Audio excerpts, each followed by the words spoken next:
అప్పటి ప్రధానమంత్రి జవహర్లాల్ నెహ్రూ గారు ఒక ఆలోచనతో భారతదేశము స్వావలంబన సాధించాలి అన్ని రంగాల్లో అనే ఒక ఉదాత్తమైన ఆశయంతో ఆలోచనతో ఆనాటి స్వతంత్ర భారత మొదటి ప్రభుత్వం కొన్ని ఆలోచనలు చేసింది.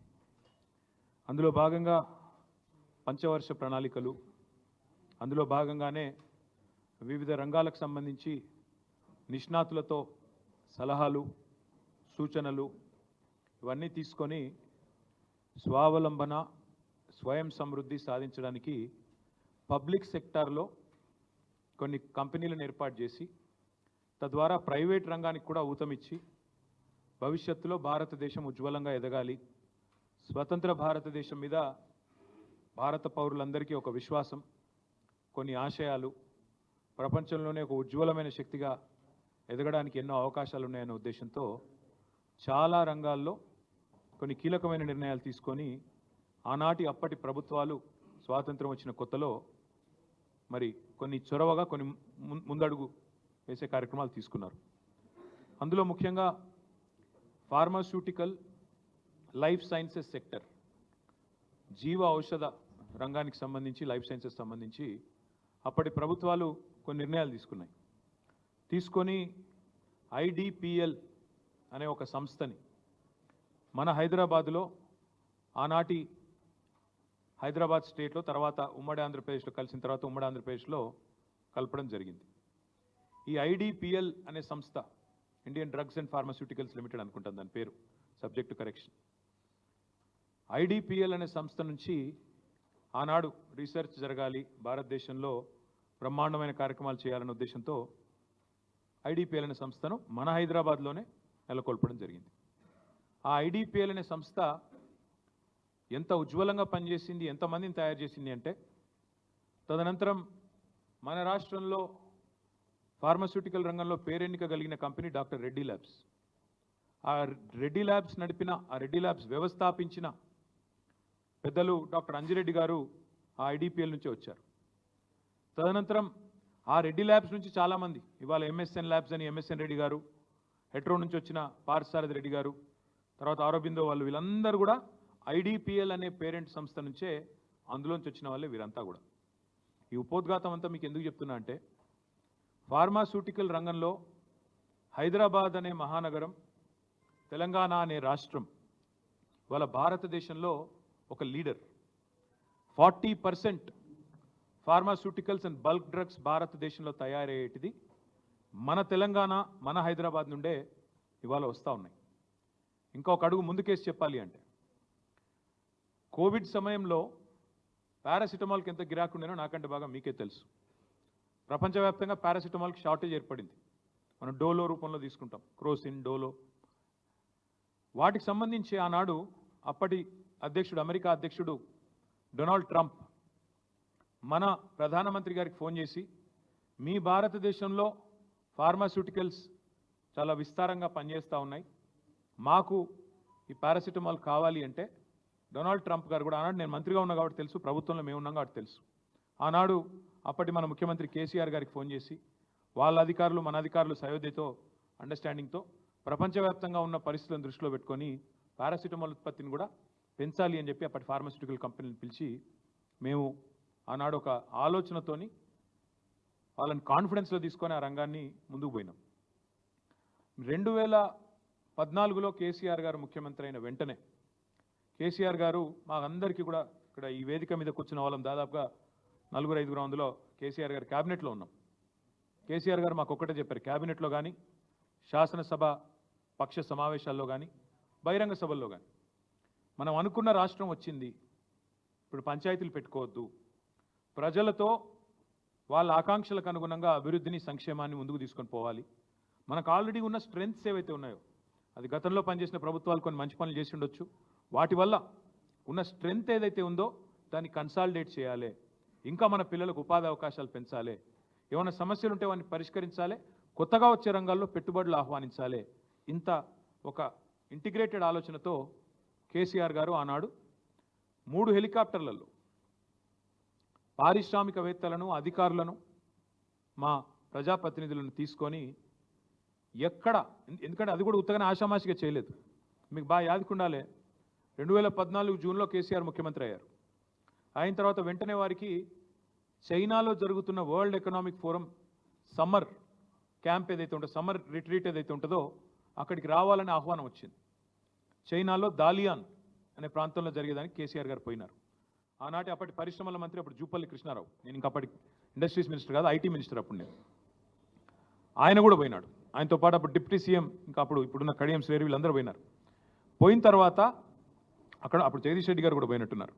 అందరూ పోయిన తర్వాత అక్కడ వరల్డ్ ఎకనామిక్ ఫోరంలో పాల్గొన్న తర్వాత చైనా ప్రపంచానికే మ్యానుఫ్యాక్చరింగ్ కేంద్రం ఎట్లయింది, ఉత్పత్తుల్లో చైనా ఎందుకు ప్రపంచ దిగ్గజంగా మారింది అని అర్థం చేసుకోవడానికి కేసీఆర్ గారు ఒక 2 రోజుల పాటు, ఆనాడు ఆయన ప్రిన్సిపల్ సెక్రటరీ, ఇంకా ఇండస్ట్రీ సెక్రటరీ నరసింహరావు, ప్రదీప్ చంద్ర, ఇంకా వాళ్ళందరూ ఉండే, జయేష్ రంజన్, వీళ్ళందరినీ తీసుకొని అక్కడ ఒక industrial park, Sichuan industrial park అని అక్కడ పోయినారు. అది ఎంత పెద్ద ఇండస్ట్రియల్ పార్క్ అంటే 70,000 ఎకరాలలో విస్తరించి ఉన్న ఒక ఇండస్ట్రియల్ పార్క్. అది మొత్తం తిరిగి అక్కడ అధికారులను అడిగినారు, మీరు ఎందుకే ఇంత పెద్ద ఇండస్ట్రియల్ పార్క్ పెడతారు, దీనివల్ల లాభం ఏంది అన్నారు. వాళ్ళు ఒకటే చెప్పారు, సార్ ఎవల పాటికి వాళ్ళు యూనిట్లు ఎక్కడ పడితే అక్కడ చెట్టుకోకూడదు పుట్టుకోకూడదు అన్నట్టు అయితే, మళ్ళీ ఎవలది వాళ్ళు ఎఫ్లూయెంట్ ట్రీట్మెంటు, ఎవలది వాళ్ళు పొల్యూషన్ కంట్రోలు, ఎవలది వాళ్ళు చేసుకుంటే ఎక్స్పెన్సివ్ ఎక్కువ అవుతుంది. అన్నిటినీ ఒక సమూహంగా తెచ్చి ఒక దగ్గర పెడితే common treatment facilities, common effluent facilities, common cooling facilities, common heating facilities, common electrical facilities, common utilities, ఇవన్నీ పెడితే ఎకానమీస్ ఆఫ్ స్కేల్ వస్తుంది. ఎకానమీస్ ఆఫ్ స్కేల్ అంటే ఏంది, ఒక చోట ఉండడం వల్ల కాస్ట్ ఆఫ్ ప్రొడక్షన్ తగ్గడానికి ఈ ఫెసిలిటీలన్నీ మళ్ళీ డూప్లికేషన్ లేకుండా, ఎవరిది వాళ్ళు మలమల చేసే అవసరం లేకుండా అన్నీ ఒక చోట పెడితే ఖర్చు తగ్గుతుంది, ఉత్పత్తి ప్రొడక్టివిటీ పెరుగుతుంది. తద్వారా ఈ పోటీ ప్రపంచంలో మీరు ప్రపంచంతో పోటీ పడడానికి అవకాశం ఉంటుంది అని చెప్పి వారు ఒక ఐడియా. పొల్యూషన్ కూడా పూర్తిగా నివారించవచ్చు, జీరో పొల్యూషన్. ఒకప్పుడు అంటే రామచంద్రాపురంలో, జీడిమెట్లలో, పాశమైలారంలో, పటాన్ చెరువులో, ఇంకొకడ మన నాచారంలో యూనిట్లు పెట్టినప్పుడు, ఫార్మా యూనిట్లు పెట్టినప్పుడు ఆధునికమైన టెక్నాలజీ లేదు. కానీ ఇప్పుడు వచ్చింది సార్, మీరు అనుకుంటే పక్కనే ఫార్మా యూనిట్ ఉన్నది అనే ఒక ఇది కూడా లేకుండా బ్రహ్మాండంగా జీరో పొల్యూషన్తో చేయొచ్చు, జీరో ఎఫ్లూయెంట్ డిశ్చార్జ్ అని చెప్పి వాళ్ళు చెప్పడం జరిగింది. అట్లాంటి ఫెసిలిటీస్ వచ్చినాయి, సాంకేతిక పరిజ్ఞానం వచ్చింది, అట్లా చేయండి అని చెప్పి వాళ్ళు చూపెట్టి మరీ చెప్పారు ఇట్లా చేయండి అని. చెబితే కేసీఆర్ గారు ఆనాడు ఇచ్చిన ఆదేశం ఏంటంటే ఇక్కడికి వచ్చి ఇండస్ట్రియలిస్టులతో మళ్ళీ సమావేశం అయ్యారు. ఎందుకంటే ఇక్కడ లైఫ్ సైన్సెస్ ఇండస్ట్రీ, నేను ఇందాక చెప్పినట్టు pharmaceutical bulk drugs industry, Hyderabad అప్పటికే ఒక కీలక కేంద్రంగా, కీలక స్థావరంగా ఉన్నది, ఒక హబ్గా ఉన్నది. వాళ్ళందరినీ పిలిచారు, రెడ్డి ల్యాబ్స్ వాళ్ళని, హెట్రో వాళ్ళని, ఎంఎస్ఎన్, ఇంకా ఇతర చాలా ఆరబిందో, అన్ని కంపెనీలు పెద్ద చిన్న అందరినీ పిలిచారు. పిలిచి వాళ్ళని అడిగినారు, ఏమయ్యా మరి మీ విస్తరణ ప్రణాళికలు ఏంటి అని. వాళ్ళు ఏమన్నారంటే, సార్ మాకు పెద్ద పంచాయతీ అయిపోయింది, ఎక్కడన్నా ఒక కొత్త యూనిట్ పెట్టాలంటే మళ్ళీ పబ్లిక్ హియరింగు, భూసేకరణ పెద్ద సమస్య అయిపోయింది, మళ్ళీ పబ్లిక్ హియరింగు, మళ్ళీ మేము మొత్తం పెట్టుబడి పెట్టి మళ్ళీ అక్కడ ఎఫ్లూయెంట్ డిశ్చార్జు, పోలేపల్లి సెజ్ పెట్టినప్పుడు ఇట్లే గొడవలైనాయి జడ్చర్ల కాడ, చాలా కష్టమవుతున్నది సార్ అంటే, మరి చైనా వాళ్ళు ఇట్లా చెప్పినారు, మీరేమంటారని అన్నారు. ఇది correct sir, economies of scale ఒక దగ్గర పెడితేనే వస్తాయి, తద్వారా మాకు కూడా ఈ ప్రమాదం తప్పుతుంది అంటే కేసీఆర్ గారు ఎంత ముందు చూపుతూ ఆలోచించారంటే, ఒక పెద్ద ఫార్మా పార్క్ అంటూ పెడితే దాని చుట్టూతా మాకు చెప్పారు, అప్పుడు నేను మున్సిపల్ మినిస్టర్, తదనంతరం చుట్టూతా ఒక 5-6 కిలోమీటర్ల వరకు లేఅవుట్లు కూడా పర్మిషన్ ఇవ్వకండి. ఎందుకంటే నేను గమనించాను, నేను నా అనుభవంలో చెప్తున్నాను, నాచారం చుట్టూ ఫస్ట్ ఇండస్ట్రీ వచ్చింది, ఆ తర్వాత రెసిడెన్సీస్ వచ్చినాయి. కానీ తర్వాత ఏమవుతుంది, రెసిడెన్షియల్ వాళ్ళు గొడవ స్టార్ట్ చేస్తారు, పక్క నుంచి అంత కాలుష్యం మాకు వస్తున్నది, బాచుపల్లి వస్తున్నది, బాచుపల్లి కూడా అదే చూసాం. ఒకటి కాదు ఇక చాలా చోట్ల ఫస్ట్ ఇండస్ట్రీ వస్తుంది, దాని దగ్గర ఇండ్లు వస్తాయి, కాలనీలు వస్తాయి, అటెనక లొల్లి స్టార్ట్ అవుతుంది, ఇది నీకు తరలించాలని లొల్లి. కాబట్టి కేసీఆర్ గారు మాకు ఎంత దూరం చెప్పారంటే, మనం ముచ్చర్లలో ఫార్మా పార్క్ పెడదాము, పెట్టి అది కూడా ఉత్తగానే తీసుకోవాలని నిర్ణయం. ఎట్లా ఆలోచించారంటే, 3 హెలికాప్టర్లలో అధికారులను, ప్రజాప్రతినిధులను, ఇండస్ట్రియలిస్టులను తీసుకొని పోయి అక్కడ ల్యాండ్ అయ్యి ఒకటే చోట ఎకానమీస్ ఆఫ్ స్కేల్ రావాలి అంటే ప్రపంచంలోనే అతిపెద్ద ఫార్మా క్లస్టర్ ఒక చోట పెట్టాలని, దాని చుట్టూ ఒక బఫర్ లాగా మెయింటైన్ చేస్తూ చుట్టుపక్కల ఊర్లలో కూడా పొల్యూషన్ అనే ప్రాబ్లం రాకుండా, అప్పటికి జీరో ఎఫ్లూయెంట్ డిశ్చార్జ్ అని పెట్టినా, కామన్ ఎఫ్లూయెంట్ ఫెసిలిటీస్ పెట్టినా, ఇన్ని పెట్టిన తర్వాత కూడా మళ్ళీ నష్ట నివారణ చర్యలు భవిష్యత్తులో 50 ఏళ్ల తర్వాత వచ్చే ప్రభుత్వాలకు కూడా చిక్కు రావద్దు, వాళ్ళకు కూడా ఈ తలకాయ నొప్పులు ఉండొద్దు, చికాకులు ఉండొద్దు అనే ఉద్దేశంతో దాదాపు 10 కిలోమీటర్లు, 5-6 కిలోమీటర్ల పరిధిలో లేఅవుట్లు కానీ కొత్తగా పర్మిషన్ ఇవ్వద్దని ఆదేశాలు ఇచ్చి ఇంత ఆలోచన చేసి మేము ఆనాడు హైదరాబాద్ ఫార్మాసిటీ పేరిట 8 ఏళ్ళు, ఒక రోజు కాదు 2 రోజులు కాదు, 8 ఏళ్ళు కష్టపడి 14,000 ఎకరాల భూమి సేకరించాం. అందులో గవర్నమెంట్ ల్యాండ్ ఉన్నది, కొంత ప్రైవేట్ ల్యాండ్ ఉన్నది. అక్కడ కూడా ఇదే కాంగ్రెస్ వాళ్ళు, ఇవాళ ఏ కాంగ్రెస్ వాళ్ళు అయితే ప్రభుత్వంలో ఉన్నారో మా సవితక్క ఇప్పుడే వస్తూ ఉంటే ఇక్కడికి వస్తూ ఉంటే గుర్తు చేశారు నాకు.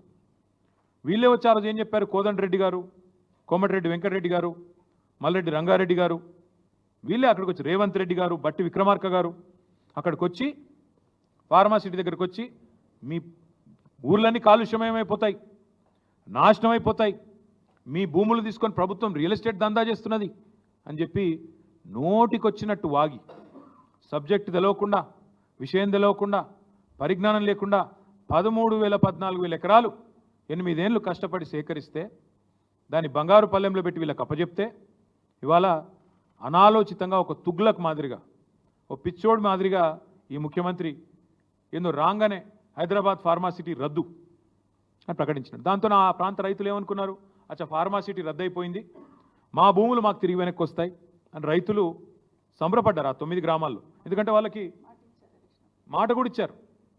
రేవంత్ రెడ్డి గారు, బట్టి విక్రమార్క గారు, మల్రెడ్డి రంగారెడ్డి గారు, ఆ ప్రాంతంలో పోటీ చేసిన కిచ్చన్న గారు, లక్ష్మారెడ్డి, ఆ ప్రాంతంలో ఉన్న కోదండరెడ్డి, వీళ్ళందరూ కూడా మాట ఇచ్చినారు, మీ భూములు మీకు తిరిగిస్తాం, ఫార్మాసిటీ రద్దు చేస్తామని చెప్పారు. అన్నమాట ప్రకారమే రేవంత్ రెడ్డి వచ్చి రాగానే ఫార్మాసిటీ రద్దు అని ప్రకటన ఇచ్చాడు. ఇండస్ట్రీస్ మినిస్టర్ కూడా శ్రీధర్ బాబు కూడా ఫార్మాసిటీ రద్దు అని చెప్పిండు. చెప్పినాక మళ్ళా నెల రోజుల్లో ఏమైందో తెలియదు, మనసు మార్చుకున్నారు. మార్చుకొని కొత్త కథ మొదలుపెట్టినారు. ఫార్మాసిటీ రద్దు అన్నారు. అన్న తర్వాత లేదు ఫార్మాసిటీ ఉంది కానీ కుదిస్తున్నాం అని ఒక మాట. ఒక చోట కాదు 20 చోట్ల పెడతాం, ఫార్మాసిటీ కాదు. మేము కేసీఆర్ ఫార్మాసిటీ అన్నాడు కదా, నేను సేమ్ పేరు పెడితే బాగుండదు అనుకొని ఫార్మా విలేజ్, సిటీ అన్నాడు కాబట్టి విలేజ్ అని చెప్పి ఓ పేరు మార్చిండు. కేసీఆర్ ఆనవాళ్ళు ఉండొద్దు కదా, మార్చి 20 చోట్ల ఫార్మా విలేజ్లని డిక్లేర్ చేసిండు. ఒక చోట మేము స్థలం సేకరించడానికి కారణం ఏంటి అంటే మాకు తెలియక కాదు, మాకు పరిజ్ఞానం లేక కాదు, మేము ఆలోచించి అర్థం చేసుకొని హైదరాబాద్ భవిష్యత్తు దృష్టిలో పెట్టుకొని తెలంగాణ భవిష్యత్తులో కూడా లైఫ్ సైన్సెస్ సెక్టర్లో లీడర్గా ఉండాలి. ఈ 2030వ సంవత్సరం కల్లా 100 బిలియన్లు కాదు $200 బిలియన్ పెట్టుబడి తెలంగాణకు తేవాలి. ఈ లైఫ్ సైన్సెస్ సెక్టర్లోనే 4-5 లక్షల మంది పిల్లలకు కొలువులు ఇవ్వాలి, ఇంకా విస్తరించాలన్న ఉద్దేశంతో అంతర్జాతీయ ఫార్మా యూనివర్సిటీ, అందులోనే ఒక అవసరమైతే ఒక ఎయిర్ స్ట్రిప్, అందులోనే లివ్ వర్క్ లెర్న్ ప్లే అంటూ ఇట్లా ఒక మంచి ఆలోచనతో ప్రపంచ దేశాలని ఊరికేనే కాదు. ఈరోజు చీఫ్ సెక్రటరీగా ఉన్న శాంతి కుమారి గారు ఆ రోజు ముఖ్యమంత్రి గారి కార్యాలయంలో చేజింగ్ సెల్కి ఇన్ఛార్జ్గా ఉన్నారు. చేజింగ్ సెల్ అంటే ఇన్వెస్ట్మెంట్ ప్రమోషన్ సెల్, ఇన్వెస్ట్మెంట్ని ఆకర్షించడానికి, ఇన్వెస్ట్మెంట్ని చేజ్ చేయడానికి పెట్టిన ఒక సెల్. దానికి ఇన్ఛార్జ్గా శాంతి కుమారి గారు సెక్రటరీ టు చీఫ్ మినిస్టర్గా ఉన్నారు అన్నాడు, principal secretary to chief minister. ఆ మేడం ఆధ్వర్యంలో మా ఇండస్ట్రీ సెక్రటరీని ఐర్లాండ్కి, తర్వాత ఇంకా ఇతర ఫార్మా స్థావరాలు ఎక్కడెక్కడైతున్నాయో అన్ని చోట్లకు పంపారు. ఒక 5-6 దేశాలు పోయినారు వాళ్ళు, నాకు గుర్తు రావట్లేదు, ఐర్లాండ్, సింగపూర్, ఇంకెక్కడెక్కడో పోయారు. మేము పోలేదు, అధికారులు పోయారు. వాళ్ళని కూడా తిప్పి ఎట్లా పెట్టాలి మనం ఫార్మా అని చెప్పి ఆలోచన చేసి హైదరాబాద్ ఫార్మాసిటీకి మేము అంకురార్పణ చేయడం జరిగింది. కాకపోతే ఎలక్షన్ తర్వాత మొదలు పెడదాం, ఎందుకంటే అప్పటికే మొత్తం 13-14 ఎకరాలలో కామన్ ఫెసిలిటీస్ పోను ఒక నికరంగా 8,000 పైచిలకి ఎకరాలు మిగులుతోంది. దాన్ని ఎట్లా వినియోగించాలి అన్నప్పుడు డిమాండ్ చాలా ఎక్కువ ఉండే. చిన్న కంపెనీలు, పెద్ద కంపెనీలు అందరూ 200 ఎకరాలు కావాలి, 300 ఎకరాలు కావాలని ముందుకు వచ్చినారు. సో మేము ఆలోచనతో అక్క వాళ్ళు కూడా, సబితక్క, మంచిరెడ్డి కిషన్ రెడ్డి గారు వచ్చి, అన్న మరి యూనిట్లు పోతున్నాయని కేసీఆర్ గారికి చెప్పారు. అన్న మరి యూనిట్లు వస్తాయంటున్నారు, రైతులకేమో వాళ్ళ హ్యాపీగా లేరు, పరిహారం విషయంలో కోపంగా ఉన్నారు, ఇంకా పెంచితే బాగుంటుందేమో అంటే కేసీఆర్ గారు నిర్ణయం తీసుకొని 1 ఎకరా భూమి పోతే వాళ్ళకి వెంటనే అక్కడ ప్లాటెడ్ ఏరియా, డెవలప్డ్ ఏరియా, ఒక హౌస్ సైట్ ఇవ్వండి, 1 ఎకరం పోతే 1 గుంటెడు జాగా వెంటనే మంచి డెవలప్డ్ లేఅవుట్లో ఇవ్వండి అంటే అక్క దగ్గరుండి మంత్రిగా అన్నాడు లేఅవుట్లు కూడా మేమే వేసినాం. 500 ఎకరాల్లో లేఅవుట్లు వేసినాం, కొంతమందికి పట్టాలు ఇచ్చాం. ఇవన్నీ కూడా చేసింది మా ప్రభుత్వం. చేసిన తర్వాత ఈ తుగ్లక్ ముఖ్యమంత్రి వచ్చి ఫార్మా విలేజ్ అన్నాడు. ఎందుకు చెప్తున్నా ఇదంతా నేపథ్యం మీకంటే, నిన్న కొడంగల్లో జరిగింది అదేదో కుట్రతోనో, అదేదో కువారంతోనో, ఇంకో దాంతోనో జరిగింది కాదు.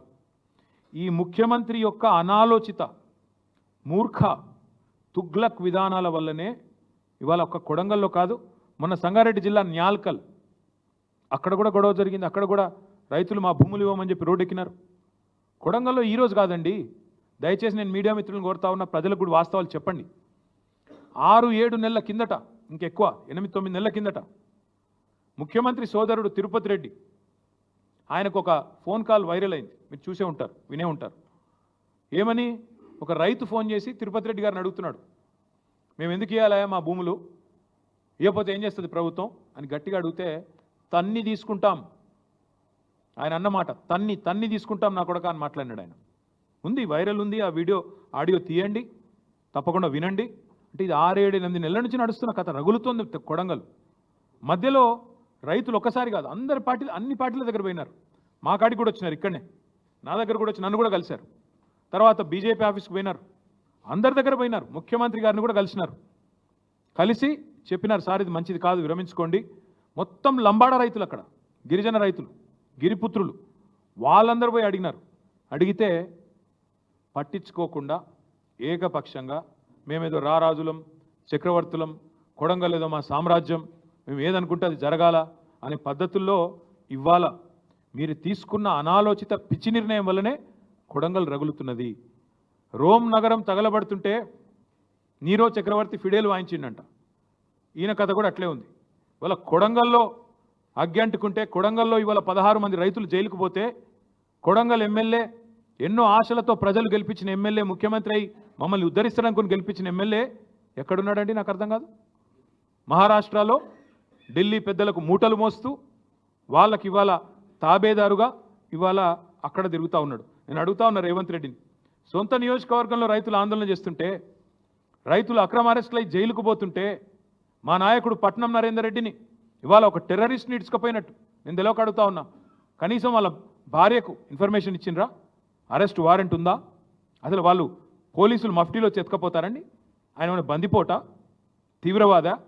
అది అసలు అరెస్టా, కిడ్నాపా? ఇష్టం వచ్చినట్టు ఇంటికి వస్తావా, దుద్యాలకు వస్తావా, ఎక్కడికి వస్తావరా, వచ్చి కూర్చో, రైతులకు చెప్పు, నీ ఆలోచన వల్ల జరుగుతున్న లాభం ఏందో చెప్పు. ఇవాళ మా అందరికీ వచ్చిన అవగాహన, ప్రజలకు వచ్చిన అవగాహన ఒకటే, ఇవాళ ఈ భూసేకరణ పేరిట రేవంత్ రెడ్డి ప్రభుత్వం చేస్తున్నది దళిత, గిరిజన, బీసీల భూములను లాక్కొని వాళ్ళ అనుయాయులకు, వాళ్ళ కుటుంబ సభ్యులకు రియల్ ఎస్టేట్ పేరిట వ్యాపారం కోసం, రియల్ ఎస్టేట్ పేరిట వ్యాపారం చేసుకోవడానికి, డబ్బులు సంపాదించుకోవడానికి చేస్తున్న ఒక కుట్ర. ఇది కాంగ్రెస్ ప్రజాపాలన కాదు, ఇందిరమ్మ రాజ్యం కాదు, ఇందిరాగాంధీ ఎమర్జెన్సీ రాజ్యాన్ని తలపిస్తున్న పరిస్థితి. ఎందుకంటా ఉన్న ఈ మాట అంటే ఊరికే అనట్లేదు. ఇంటర్నెట్ తొలగించినారు, ఇంటర్నెట్ మీద పాబంది పెట్టినారు. It is against the supreme court order. Anuradha Bhasin versus government of India, ఆ కేసులో సుప్రీంకోర్టు ఆర్డర్ ఉంది. ఇంటర్నెట్ అట్లా నిషేధించడం అనేది కరెక్ట్ కాదు అని చెప్పి supreme court order, violation of supreme court. అదే మాదిరిగా నేను అడుగుతా ఉన్నా, ఏ రూల్ ప్రకారం ఇవాళ మా నరేందర్ రెడ్డి గారిని అరెస్ట్ చేశారండి? ఏ రూల్ ప్రకారం ఎత్తుకుపోయినారని కిడ్నాప్ చేసినారు? ఇవాళ ఆ రాజ్యాంగం ఏందో మేము కూడా అడుగుతా ఉన్నాం. ఇవాళ పేపర్లో చూస్తే నిజంగా బాధ అనిపించింది. ఆ రైతులను వాళ్ళు ఏదో తీవ్రవాదులు అన్నట్టు, పాపం వాళ్ళను వాళ్ళ ఇళ్ల మీద పడి, ఇళ్లలో లేకపోతే పొలాల మీద పడి, తెల్లారి అరెస్ట్ చేసిన ఒక రైతు కొడుకు పుట్టినరోజు, ఇవాళ ఆ తల్లి, ఆ కొడుకు ఇద్దరు ఏడుస్తూ ఉన్నారు. ఒక కూతురికి అన్నప్రాసన, ఈరోజు ఆయనను దూరం చేసినారు. ఒక తల్లికి వైద్యం చేయించాల్సిన రైతు, ఆయన ఎత్తుకపోయినారు ఆ కొడుకుని. పరీక్షలు రాయాల్సిన పిల్లోని కూడా అరెస్ట్ చేసింది ఈ ప్రభుత్వం. అందుకే నేను అంటా ఉన్నా, ఇది మానవత్వం మరిచిన ప్రభుత్వం, మట్టి మనుషుల మీద క్రూరత్వాన్ని చూస్తున్న వికృత ఒక ప్రభుత్వం ఈ ప్రభుత్వం.